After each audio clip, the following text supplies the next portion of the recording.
There are moments in life when our deepest wounds become doorways, when everything seems lost, when we're drowning in patterns we can't break. Something strange and sacred begins to stir beneath the surface.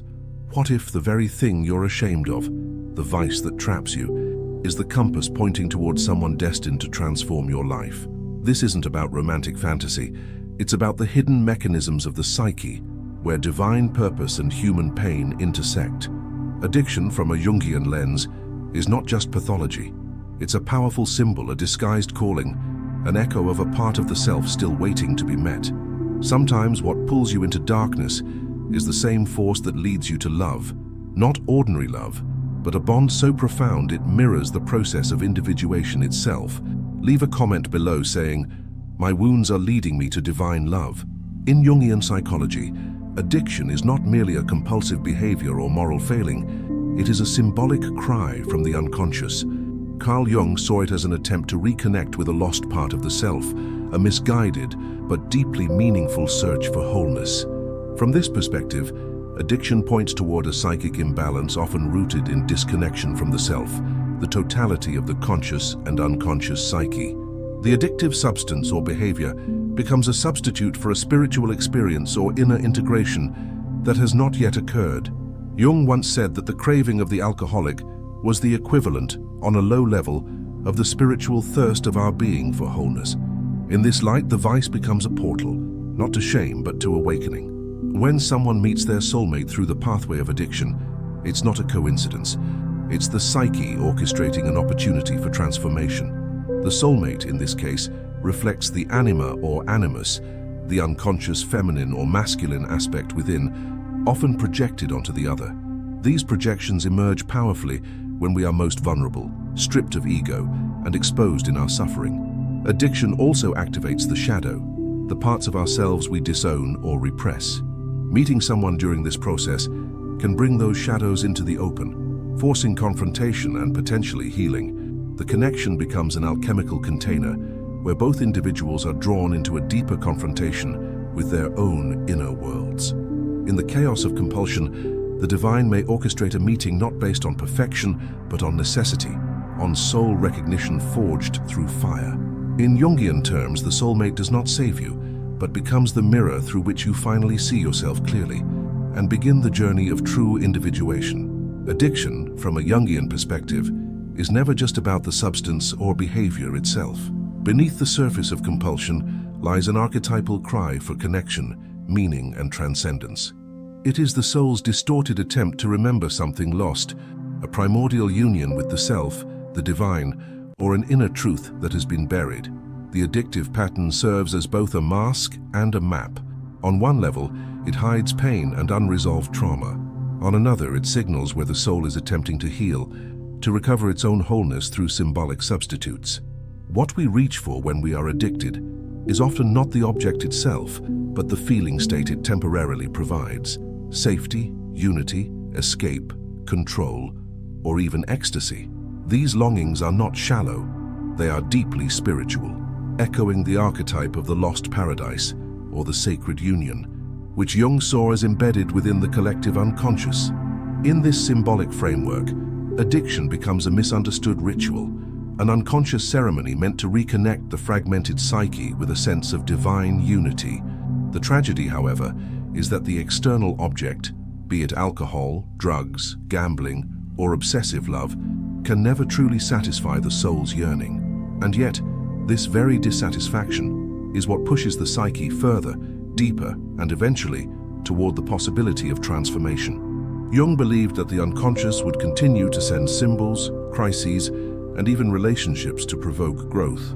Addiction is one such crisis, a repeated message from the depths saying, something essential is missing. This is where the idea of the soulmate begins to intertwine with addiction. The soul, in its desperation, may project its longing for unity onto another person, someone who carries the archetype of the divine partner, the missing half, the redeemer.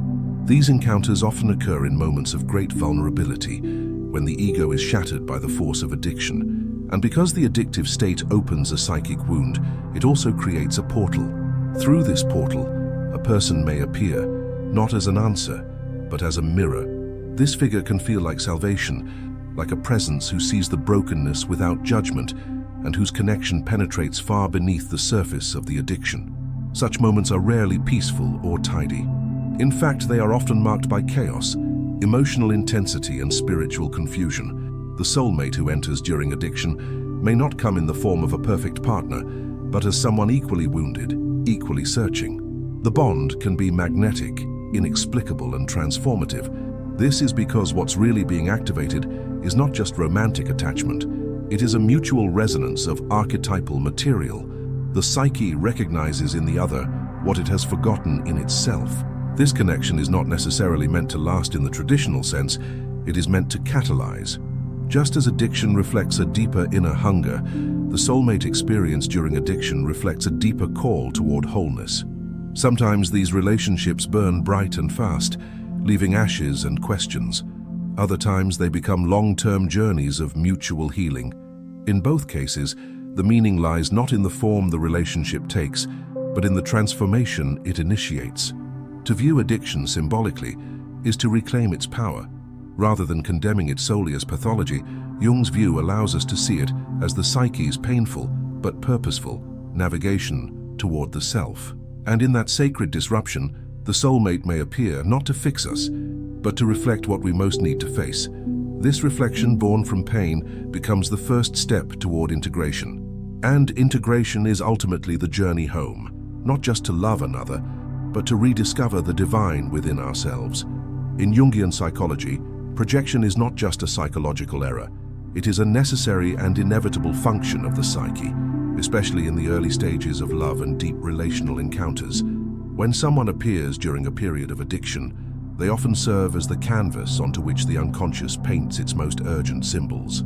The soulmate, in this context, may not be recognized for who they truly are, but rather for what they awaken inside us. The overwhelming attraction, the sense of destiny, the uncanny feeling that we've known them forever, these are not fantasies. They are the psyche's language, communicating through archetypes, through the anima and animus, through symbols that bypass logic and go straight to the soul. Addiction weakens the defenses of the ego. When someone is submerged in compulsive behavior, the persona, the mask one shows to the world, starts to crack. This cracking opens a space for the unconscious to pour through. In this raw and exposed state, when someone appears who resonates with our inner mythology, the psyche seizes the moment.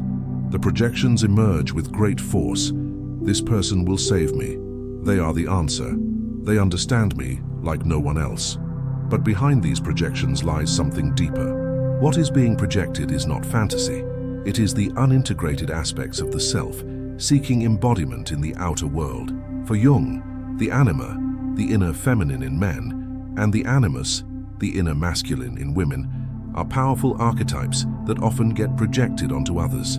The soulmate may arrive carrying the weight of this archetype, embodying what the unconscious yearns to reconnect with.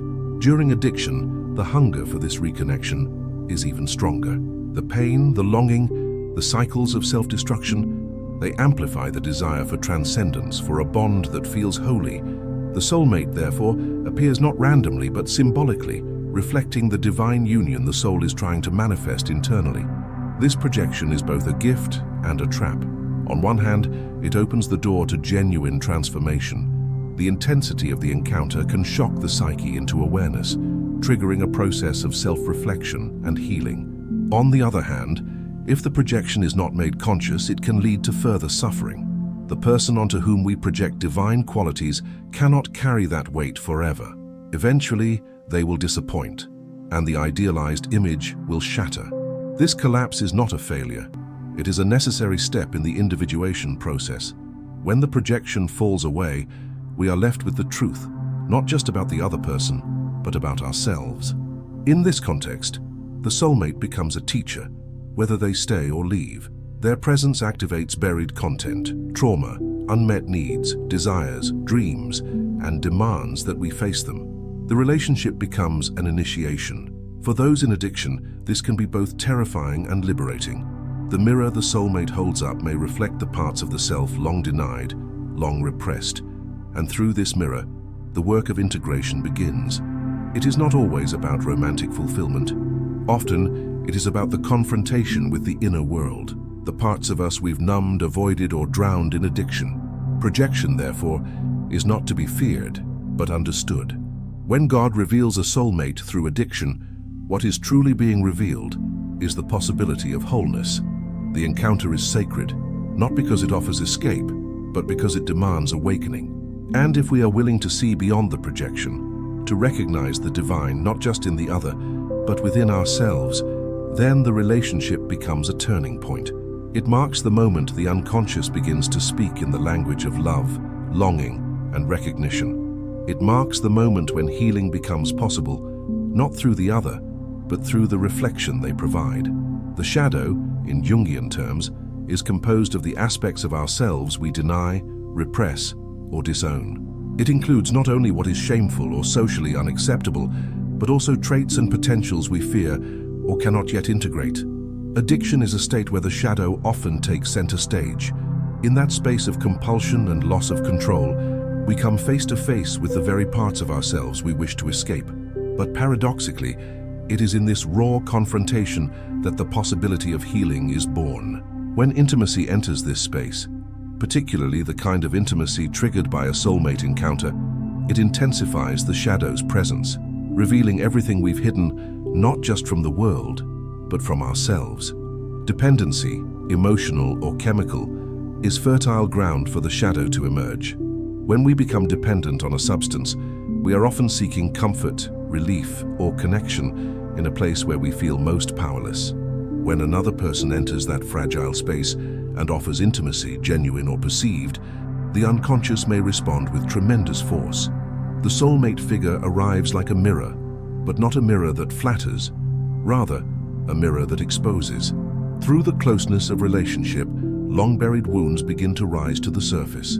Feelings of abandonment, inadequacy, rage, fear of rejection and unworthiness erupt, not because the other person causes them, but because their presence makes it impossible to hide them any longer. This is where the relationship dynamic becomes both sacred and dangerous. The soulmate encounter, when filtered through the lens of addiction, does not create a fairy tale. It creates an arena. In this arena, the shadow steps forward, not just in the form of individual pathology, but in the shared unconscious patterns between the two people. Both partners may be carrying unresolved trauma, unmet needs, or archetypal burdens they are unconsciously trying to resolve through each other. The intense highs and lows, the emotional volatility, the push-pull dynamic, these are symptoms of shadow projection. The more we try to possess the other, the more we are actually attempting to reclaim the disowned parts of ourselves. In Jungian language, what we fail to integrate inwardly, we attempt to resolve externally. So we fall in love with someone who represents what we lack, or we try to control them in order to feel safe. The relationship becomes a container for our unresolved material. This doesn't mean the bond isn't real. It means the bond is powerful precisely because it is touching the deepest structures of the psyche. The pain that arises is not a sign of failure. It is a sign that the unconscious is alive and active within the connection. When intimacy and addiction collide, the emotional dependency can become overwhelming. The other person starts to feel like a drug, something we need to survive, to feel whole, to avoid collapse. This is a critical moment. It is here that the individual has the opportunity to confront the truth. No one can carry the weight of our healing. The soulmate, no matter how luminous they appear, is not responsible for saving us from our darkness, but they can illuminate it. Their presence, their refusal to play a role, their departure or unwavering love, whatever form it takes, becomes the stimulus for inner work. This is the alchemical function of the shadow in relationship. It burns, it purifies, it reveals. And in this revealing, we are invited to begin the true work of individuation. The addiction may have brought the person into our lives, but it is the integration of the shadow that transforms the encounter into something meaningful. We begin to see the patterns, not just in the other, but in ourselves. The blame starts to dissolve, replaced by a radical honesty and humility. This is not about fixing the relationship. It is about using the relationship as a sacred tool for self-discovery. The soulmate who enters during addiction is never just a person. They are a symbol, a catalyst, and a mirror of the shadow we must face. When we accept this, when we stop running from what intimacy reveals, we begin to reclaim our power.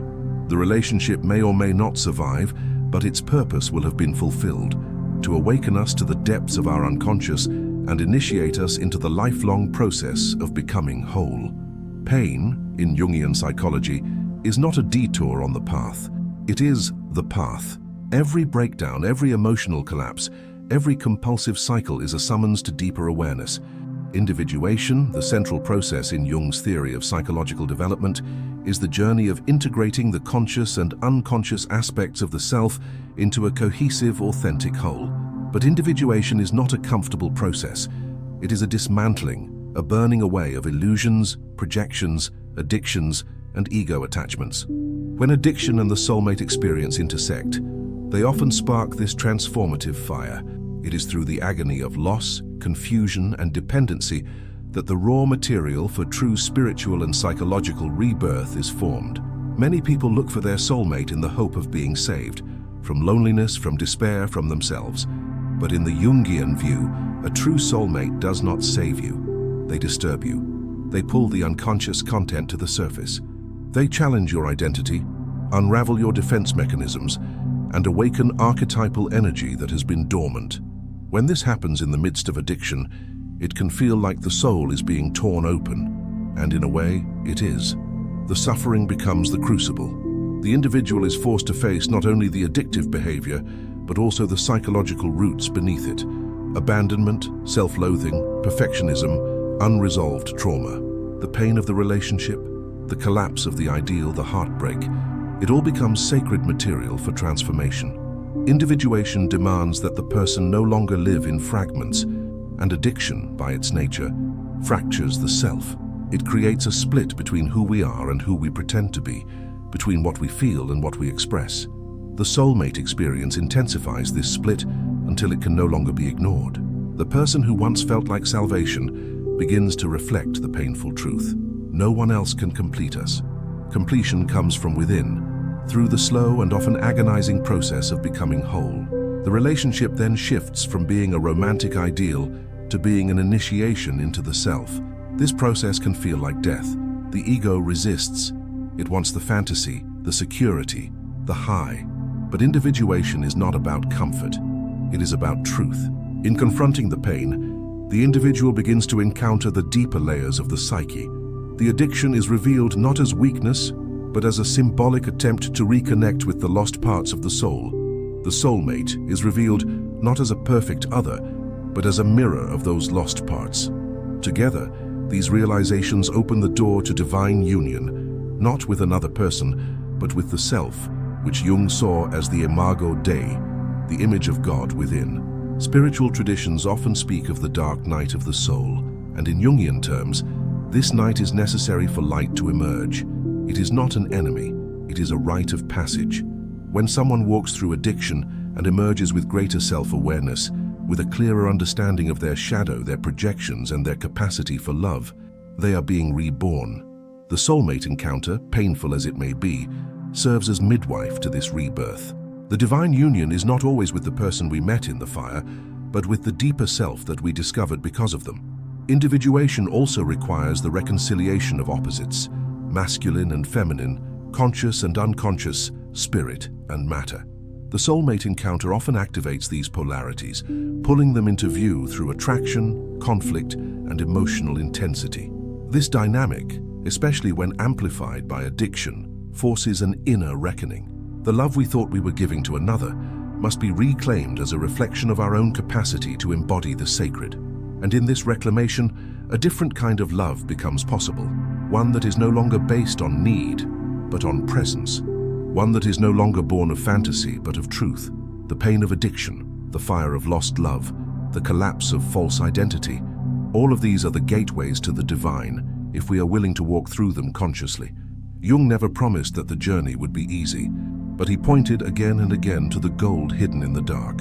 When God reveals a soulmate through addiction, the purpose is not to deliver us from the fire, but to walk with us through it, so that we might become more whole, more awake, and more aligned with the divine pattern already living within us. Addiction, though often seen as a path of destruction, can become a sacred threshold. In the depths of compulsion and despair, the soul cries out for wholeness, and sometimes in response a presence appears. not to rescue, but to reflect. The soulmate who emerges through addiction is not an accident. They arrive as a mirror, as a guide, and as a symbol of something the psyche is ready to confront. Through projection, intimacy, and shadow, this connection becomes the ground on which deep transformation unfolds. The pain, far from being meaningless, becomes the very tool that dismantles illusion and awakens the self. Individuation is born in fire, not comfort.